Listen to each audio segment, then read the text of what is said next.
Welcome everyone. I'm Jenna Vermeulen, and today I'll be taking you through mobile first design, the what, why, and how. So today I'll just be taking you through firstly, what is mobile first design, how it came to be, why it's important, how to implement it, and some best practices. Cool. So firstly, what is mobile first design? So it's basically a design philosophy that aims to create better experiences for the user by starting the design process from the smallest screen, which is mobile. So designing and prototyping your websites for mobile first helps you ensure a seamless user experience across any device.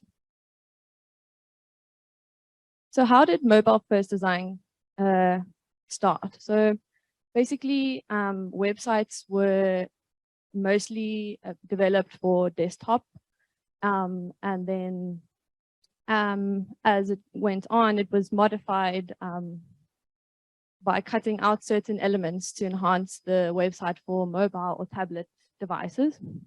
And this is known as graceful degradation or desktop first approach.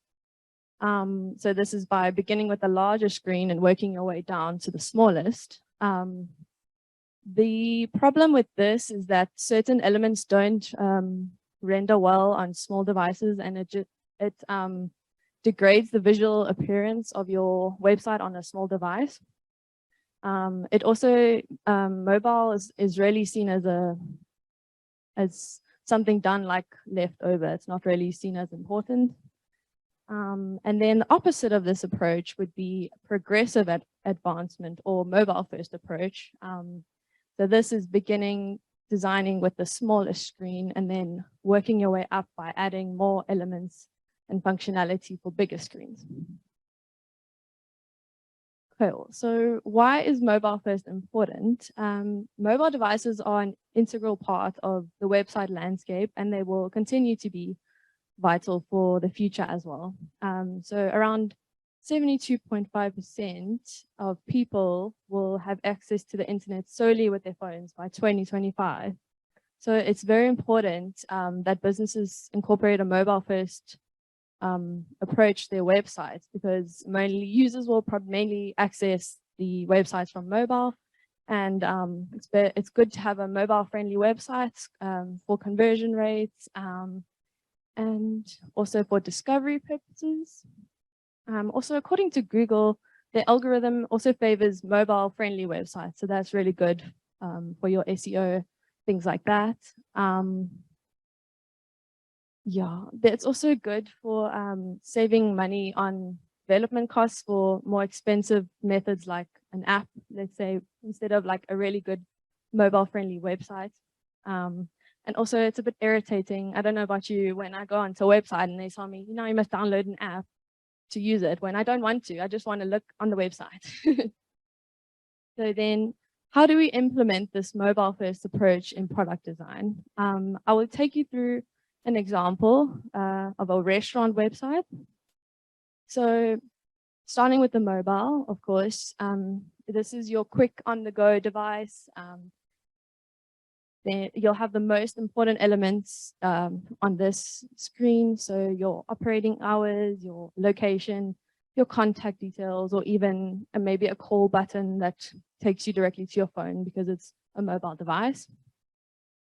And then from there, you'll go to your tablet, which is not as portable. Maybe you have a little bit more time to look on the website, a little bit more space to include information and features like maybe your menu or a picture or two.